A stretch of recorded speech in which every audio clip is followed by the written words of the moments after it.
Hey, everybody, and welcome to week 9 of Love in the Time of Quarterbacks. It is our weekly picks show. Get right into it. Last week we were 2-2. We were minus 0.4 units. We were bailed out by a Twitter pick. That's why I always tell you guys to follow me on Twitter, because I do make official plays on Twitter. I did an in-game Dolphins play that was plus 170. If it took you some time to get it, you might have gotten plus 200, because when I took it, it was plus 170, and then it went up to plus 200. So if you did tail me on that, you might have actually gotten a better number than I did. So hopefully some of you did, and hopefully some of you got that better number. But that left us with minus 0.4 units on the week. On the year, we're still 13-11. Which doesn't seem great, but we're plus 8.03 units, which tells us that our confidence bets have typically been better because we've hit all of them. So I've got a bunch of plays this week, a bunch of stuff I like. So let's get into it real quick. Arizona, I'm taking minus 1.5. They're hosting Seattle. You can get that minus 105 at 5 times. I think Arizona looked better last week in a tough game. I think they're starting to come around. I think at home they should be able to beat Seattle. It's only a 1-unit play, but I do think that they're a better team with Nuke in the lineup, and I think Seattle eventually is going to show us that they're still the Seahawks. They're better than we thought they were, but they're still not a great team. And not that Arizona's a great team. I just think they're a slightly better team, and they're at home.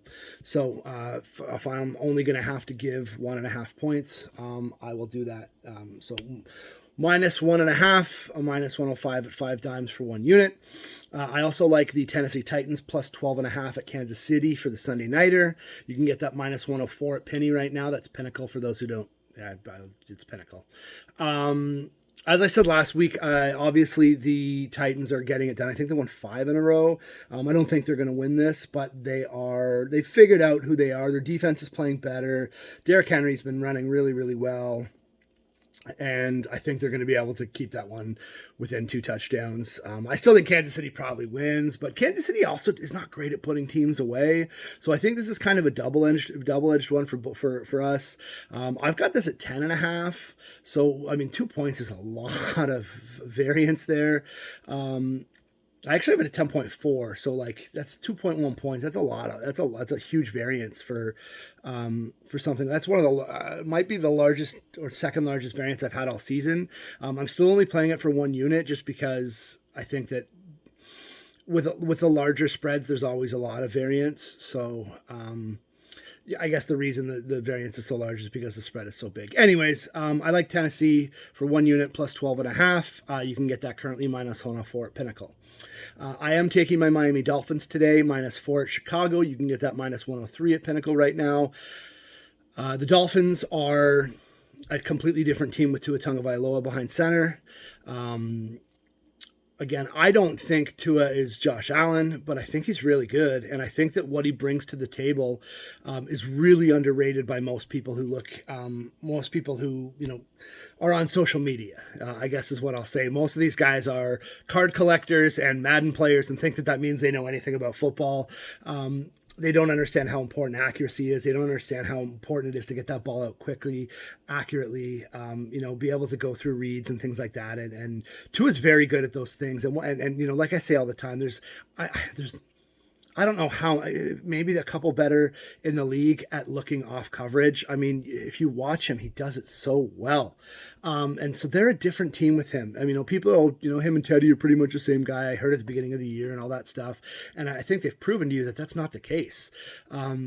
Again, Tua's never going to be Josh Allen. Josh Allen is a different beast. I respect the hell out of Josh Allen, and he's a different quarterback. Just as Josh Allen is never going to be as accurate as Tua because of the way he plays the game, because of the way he throws the ball. You know what I mean? If accuracy was the only thing people cared about, people would still be shit-talking Josh Allen, even though he's gotten way more accurate than he was early in his career, but he's still not elite at that part of the game. He's just elite at almost every other part of the game. Miami's a much better team with Tua. Chicago's a bad team. They've lost Roquan. They just lost Roquan. They lost Robert Quinn as well. So their front seven's going to be hurting for sure. I know they added Chase Claypool, but that offensive line is still absolute dog water. So, you know, Justin Fields is going to need to have time to get his new weapon the ball, and I don't necessarily think that's going to happen with Miami's improved, pass rush. I'm not expecting the world from Bradley Chubb this week, obviously, but it's still going to improve things, and they're going to be playing with more confidence. When you add players, teams play with more confidence. It's how that works.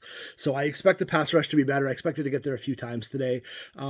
And I expect the Chicago pass rush to not be great and allow Miami time to open up some of those insanely fast guys that they have. So, yeah, I think Miami wins this by more than a touchdown.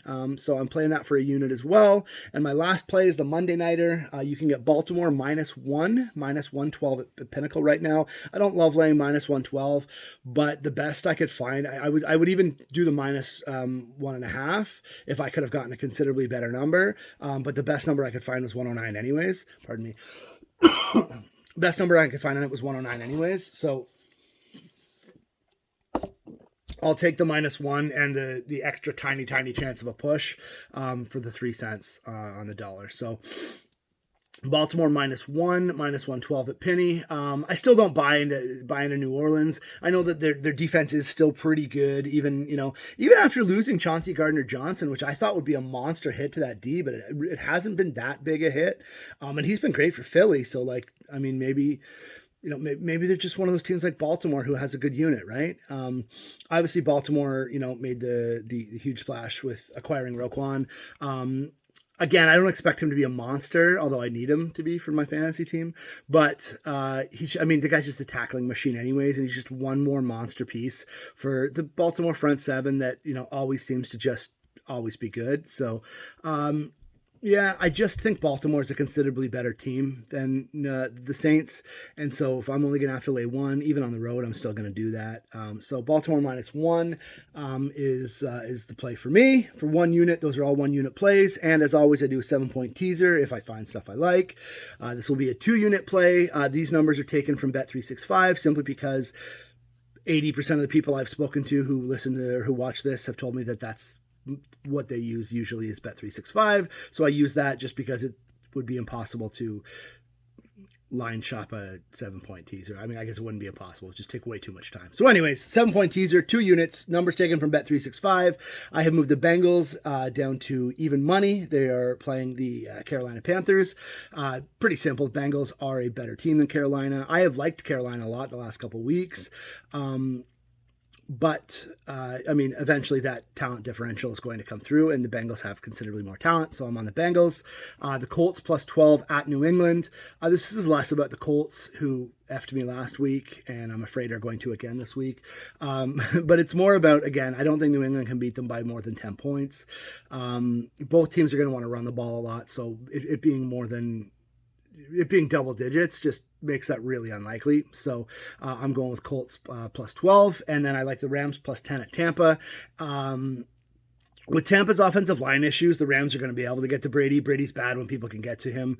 I think there's a chance that the Rams win this outright. I almost made the Rams +3 one of my picks, but I didn't just because I had so many, and the Rams were probably the 5th on the list of confidence. So, but yeah, I think the Rams are a very live dog in this game. The Rams have been bad too. I don't think they've been very good, but I just think that, the Rams aren't going to be running the ball, which is Tampa's defensive strength, because the Rams can't really run the ball that well.